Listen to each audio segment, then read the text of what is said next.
अस्सलाम वालेकुम दोस्तों, इनसाइड में मौसम फखर में कुछ आमदेद। इमरान खान के होश उड़ने वाले हैं, ऐसा रद्द-ए-अमल आएगा, ऐसा जवाब आएगा और वो भी बहुत जल्द, जिसका तसव्वुर जनाब तो बिल्कुल भी नहीं कर सकते। और क्योंकि बात करना, इल्ज़ाम लगाना, दशनाम करना, तकसीम की कोशिश करना, ये काम बहुत ज़्यादा आसान है, लेकिन इसका बोझ उठाना, अपने इस बयानिए को लेकर आगे चलना, ये बहुत मुश्किल है। और ये मुश्किल इमरान खान साहब को बहुत जल्द दरपेश आने वाली है और इसका अमली मुजाहरा सब देखेंगे, क्योंकि वो इदारा जिसके ऊपर इमरान खान साहब की तरफ से फैसलाबाद के जलसे में एक बहुत बड़ा हमला, मेरे नज़दीक ये एक बहुत बड़ा हमला है, वो किया गया है। उसके नतीजे में इदारे के अंदर टॉप से लेकर बॉटम तक हर एक जगह पर शदीद रद्द-ए-अमल सामने आया है, शदीद गम व गुस्से का इजहार किया जा रहा है। और अब मुमकिन है कि बहुत जल्द तर्जुमान पाक फ़ौज की तरफ से कोई बयान या प्रेस कॉन्फ्रेंस जिसके ज़रिए वो अपना मौक़िफ़ पेश करेंगे, अब वो सामने आ सकती है। और इमरान खान साहब ने इस अहम तरीन इदारे को जो मुतनाज़ा बनाने की कोशिश की है, ये उसी बयानिए का तसलसल है। अगर आप गौर करें तो इमरान खान साहब ने एक सोचे समझे मंसूबे के ज़रिए शहबाज गिल को लॉन्च किया था ARY पर एक बीपर के ज़रिए, जिसने इमरान खान साहब के जो कल का बयानिया है उस बयानिए की बुनियाद रखी थी। उसी बुनियाद के ऊपर इमरान खान साहब ने अपनी अगली इमारत को तैयार किया है और वो उसके लिए अब सब कुछ कर रहे हैं। और इमरान खान साहब की इस तकरीर जो उन्होंने कल फैसलाबाद में की है, उसने बहुत कुछ आश्कार कर दिया, बहुत कुछ सामने लेके आया है और इमरान खान साहब का जो हकीकी मंसूबा है उसको भी बेनकाब कर दिया है। अब ये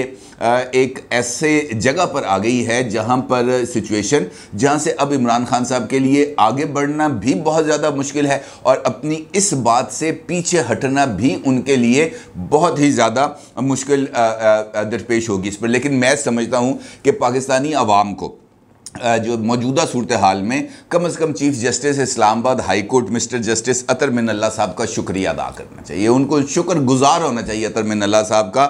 ना वो इमरान खान साहब की लाइव तकरीर से पाबंदी हटाते, ना ही अवाम के सामने ये आश्कार होता कि किस तरीके से इमरान खान साहब ने अपने इस बयानिए को बतदरीज आगे लेके आए। क्योंकि अतर मिनल्ला साहब ने थोड़े दिन पहले ये बात ऑन रिकॉर्ड कही है कि जनाब जो बोल रहा है उसको बोलने दिया जाए, वो जब बोलेगा तभी हकीकत खुल के सामने आएगी। और अतर मिनल्ला साहब के इस फार्मूले के ऊपर इमरान खान साहब ने मुकम्मल तौर पर अमल भी किया, वो बोले भी, खुलकर भी बोले, उन्होंने वो तमाम मंसूबा बेनकाब कर दिया। तकसीम का बयानिए की जिसकी बुनियाद शहबाज गिल साहब ने रखी थी उसको उन्होंने बिल्कुल तफरीक पर पहुंचा दिया। और अब कोई यकीन ना करे या करे कि इमरान खान साहब के पैरोकार ख़ास तौर पर वो तो कम से कम उनके सामने ये बात आ जाएगी कि इमरान खान साहब क्यों कौम को इकट्ठा नहीं होने दे रहे, क्यों वो अहम तरीन इदारे को मुतनाज़ा बना रहे हैं, क्यों वो तफरीक पैदा करने की कोशिश कर रहे हैं। क्योंकि उनके नज़दीक जो मुमकिन तौर पर जो अगला चीफ ऑफ आर्मी स्टाफ होगा वो वही बेहतरीन है, वो वही मुहब्बे वतन है, वो वही तगड़ा जर्नैल हो सकता है जिसकी तकरीरी खुद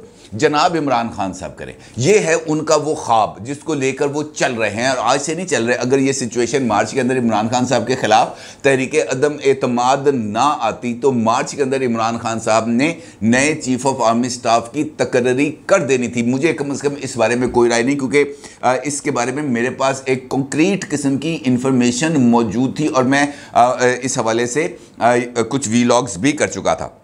अब जो अतर मिनल्ला साहब हैं उनका हम सबको शुक्रिया अदा करना चाहिए। अब अगर वो ये कहें कि जनाब गेम ऑफ थ्रोन्स के लिए सबको स्टेक पर लगा दिया जाएगा, ये उनका ये जो एक जुमला है, क्या ये उस सारे अमल की तलाफी कर पाएगा जिसकी बुनियाद इमरान खान साहब ने रखी? यकीनी तौर पर ये एक जुमला उस सारे के सारे अमल को नलीफाई नहीं कर सकता, उसको ख़त्म नहीं कर सकता। फिर अतर मिनल्ला साहब अगर ये कहें कि जनाब आपने देखा कि किस तरीके से इमरान खान साहब ने अपना रद्द-ए-अमल दिया, किस तरीके से इमरान खान साहब ने फ़ौज को मुतनाज़ा करने की कोशिश की, बड़े ज़िम्मेदार लोग गैर ज़िम्मेदाराना बयान देते हैं। अब ये अतर मिनल्ला साहब कहते हैं, भाई जिस वक़्त ये पहला स्टेप लिया गया था उनकी लाइव तकरीर पर पाबंदी लगाई गई थी, तो क्यों लगाई गई थी? उससे पहले क्यों नहीं लगाई गई थी? क्योंकि तमाम जो हसास इदारे हैं उनके पास इस बात की इन्फॉर्मेशन थी। वो शहबाज गिल जो कस्टडी में था वो खामोश नहीं बैठा हुआ था, उसने बहुत सारी चीज़ें बता दी थी। वो अलग बात है कि मीडिया पर कैमरे के सामने मौक़िफ़ कुछ और होता है, लेकिन इन्वेस्टिगेटर्स और वो वाले इन्वेस्टिगेटर्स जो सारे मामले की बड़ी बारीकी के साथ तहकीक करते थे, जिनके बारे में इमरान खान साहब ने कहा कि पुलिस तफ्तीश नहीं कर रही शहबाज गिल से, कोई और तफ्तीश कर रहा है शहबाज गिल से, तो जब वो उनके सामने बैठेंगे, जब उनके सामने सवालों जवाब होंगे, तब शहबाज गिल के पास कोई वो उतना उसमें तप्पड़ नहीं है कि वो ये बोझ उठा सके।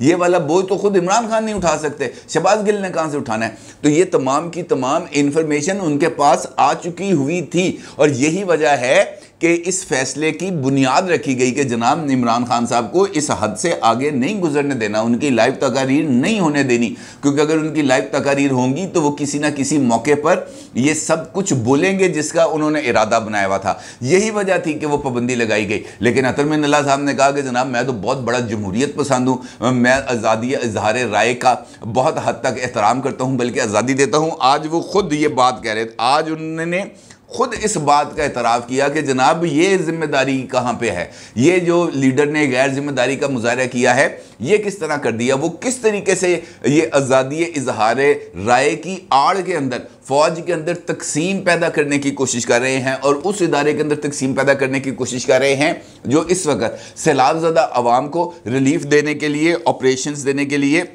मुकम्मल तौर पर इस वक्त वो अपनी तमाम तर सलाहियतों को इस्तेमाल करें। फिर उन्होंने जो इमरान खान साहब के वकील हैं बैरिस्टर अली ज़फ़र साहब, उनसे पूछा कि गुज़श्ता रोज़ जलसे में इमरान खान की जानिब से जो बयान दिया गया क्या वो आईनी और ठीक है? आप पब्लिक में कैसे कह सकते हैं कि कोई आर्मी चीफ मुहब्बे वतन है या नहीं? अब देखें, बात वही आ जाती है घूम फिर के कि इमरान खान साहब जो उनको इतनी ज़ोर से इलेक्शन आया हुआ था, उसके पीछे कोई वजह थी, कोई लॉजिक थी ना, और ये लॉजिक हर एक को पता थी कि वो लॉजिक क्या है। इमरान खान साहब क्यों नवंबर से पहले इलेक्शंस चाहते थे? वो क्यों चाहते थे कि अक्टूबर के अंदर इलेक्शन हो, लास्ट वीक ऑफ अक्टूबर के अंदर इलेक्शंस हो या फर्स्ट वीक ऑफ नवंबर के अंदर इलेक्शन हो? यही वजह थी ना कि वो ये चाहते थे कि इलेक्शंस के बाद इमरान खान साहब इक़्तिदार में आए और वो आकर नवंबर में होने वाली तकर्री करें।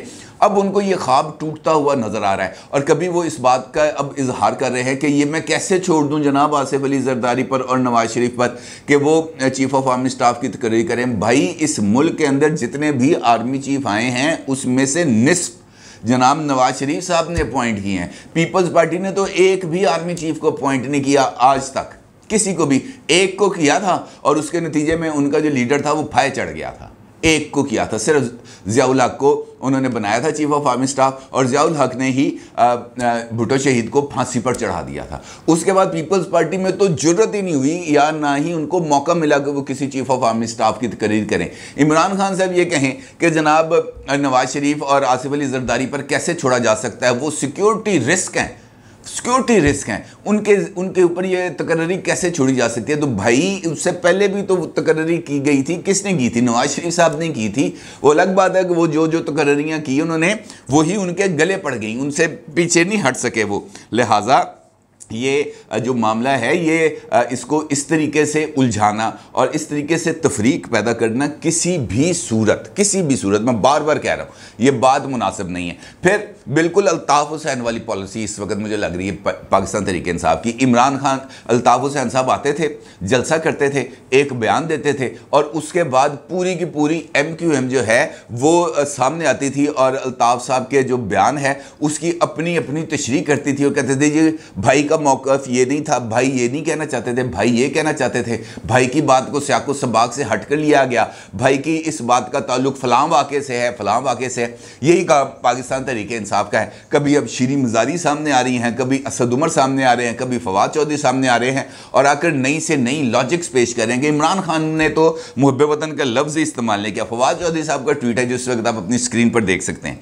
वो ये कहते हैं, जहाँ तक मुझे याद पड़ता है इमरान खान ने गैर मुहब्बे वतन का जिक्र ही नहीं किया। हर जर्नैल और पाकिस्तानी शहरी मुहब्बे वतन है।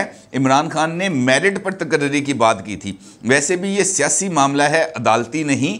जज साहिबान का हर मौजू पर कमेंट्स देना नामुनासिब है। अब बताएं कि इस रद्द-ए-अमल को आप क्या कहेंगे? वो इतराज़ कर रहे हैं अतर मिनल्ला साहब पे। ये वही अतर मिनल्ला साहब हैं जिन्होंने इमरान खान साहब को लाइव तकारीर की इजाज़त दी थी। ये वही अतर मिनल्ला साहब हैं जिनकी अदालत के अंदर इमरान खान साहब पर फर्द जुर्म आयद नहीं की गई थी तौहीन अदालत के केस में, बल्कि उनको अज खुद रिलैक्सेशन देते हुए टाइम दिया गया था कि जनाब आप नया बयान हल्फी दाखिल कराएं ताकि इस कार्रवाई को हम किसी ना किसी तरीके से समेट सकें। ये वही अतर मिनल्ला साहब है। और इनके बारे में फवाद चौधरी साहब क्या कह रहे हैं कि जज साहिबान का हर मौजू पर कमेंट्स देना मुनासिब नहीं है। और अतर मिनल्ला साहब क्या कह रहे हैं कि जनाब इमरान खान साहब ने गैर जिम्मेदाराना बयान दिया है, उनको ये बयान नहीं देना चाहिए था। कोई आर्मी चीफ मुहब्ब वतन है या नहीं, यह बात आप पब्लिक में कैसे कह सकते हैं?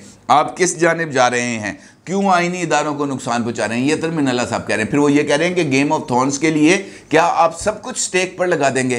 फवाद चौधरी साहब को ये बात तो बुरी लग रही है। अब वो कहते हैं कि उन्होंने गैर मुहब्ब वतन का लफ्ज़ का इस्तेमाल नहीं किया। उन्होंने क्या कहा था? उन्होंने तो बड़ी क्लैरिटी से कहा था कि ये दो आपस में मिलकर, यानी नवाज शरीफ और आसिफ जरदारी, ये मिलकर एक ऐसा आर्मी चीफ लगाना चाहते हैं जो इनके तमाम तर गुनाहों के ऊपर पर्दापोशी करे, और ये नहीं चाहते कि कोई ऐसा तगड़ा चीफ ऑफ आर्मी स्टाफ आए जो मुहिब वतन हो और इनको रोके।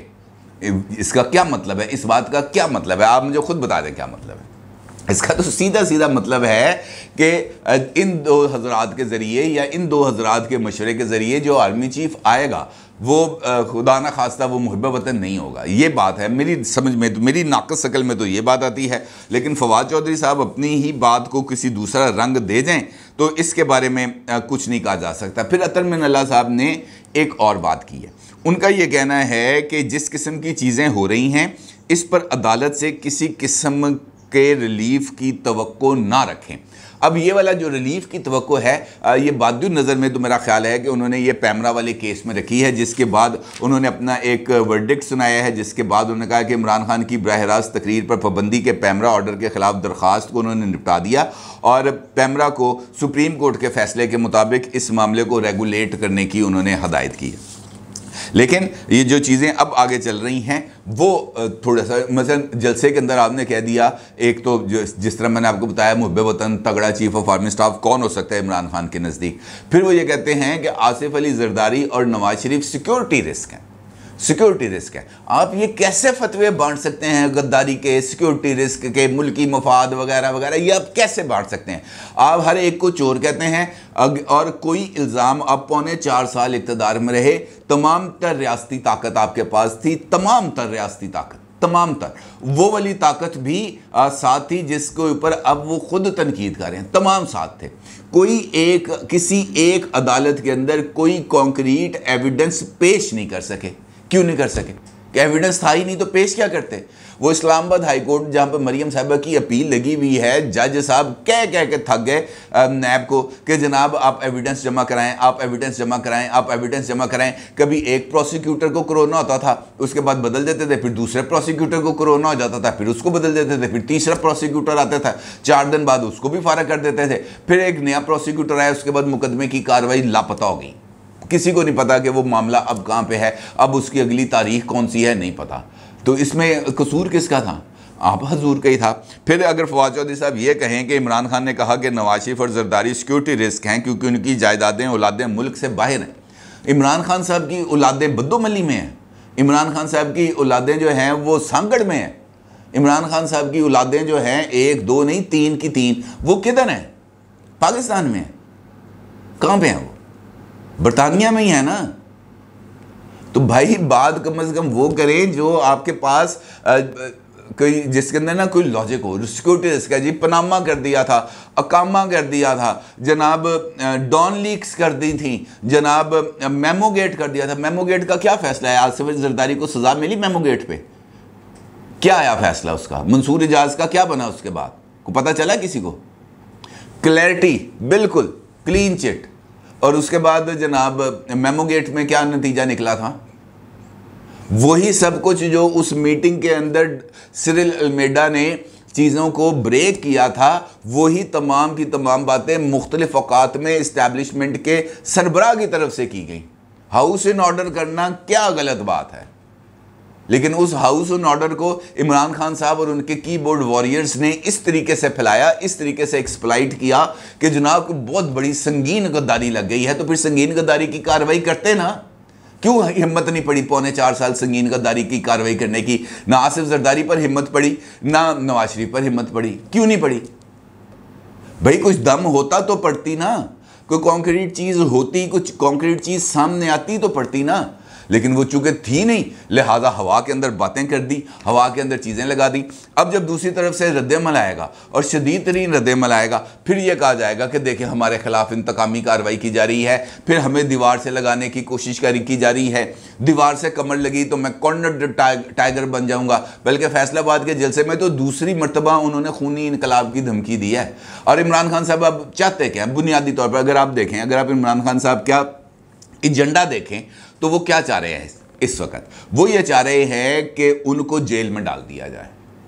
मैं हकीकी बात कर रहा हूं आपके साथ। उनकी ये ख्वाहिश है कि उनको किसी ना किसी कार्रवाई के अंदर जेल में डाल दिया जाए। उनकी ख्वाहिश है कि उनको नाअहल करार दे दिया जाए, ताकि वो तमाम एजेंडा जो वो इस मुल्क के अंदर आग लगाने का पूरा करना चाहते हैं, वो उस एजेंडे पर आ जाएं। वो ये चाहते हैं कि वो अपनी शो ऑफ पावर करें, वो लोगों को सड़कों पर लेके आएँ, वो पाकिस्तान को जाम कर दें, यहाँ पर हंगामे फूट पड़ें और फिर सारे के सारे इदारे इमरान खान साहब के आगे झुक पड़े कि भाई तेरी मेहरबानी, इन लोगों को वापस कर, हमने निज़ाम में हुकूमत चलाना है, तेरे पर सारी सजाएं माफ, तू आजा, जो करना है वो कर ले। ये है वो एजेंडा जिसके ज़रिए इमरान खान साहब अपनी रिट को, अपनी अवामी ताकत की रिट को इस्टेब्लिश करना चाहते हैं। और यही वजह है, मुझे कुछ लोगों ने इस बारे में बताया है कि यही वजह है कि इमरान खान को ढील मिली हुई है। लेकिन वो ढील अब मुझे लग रहा है कि वो ख़त्म होने वाली है अनकरीब। इमरान खान साहब आपके बारे में जो एक चीज़ें हैं वो बहुत कुछ सामने आ भी जाएंगी। और ये जो रद्द-ए-अमल है, ये वाला जो रद्द-ए-अमल है, वो जो दावा करते थे ना कि जमील फारूकी ने अपनी वीडियो में कहा था, बताया था कि शहबाज गिल के साथ क्या किया गया। तो अगर आप चाहते हैं कि इमरान खान साहब के साथ क्या होने वाला है, तो वो जमील फारूकी की वो वाली वीडियो सुन लें, आपको पता चल जाएगा कि इनके लिए भी कौन सी चीज़ को तैयार किया गया है। अपनी राय का ज़रूर इजहार कीजिएगा। आपका बहुत शुक्रिया। अल्लाह हाफ़िज़।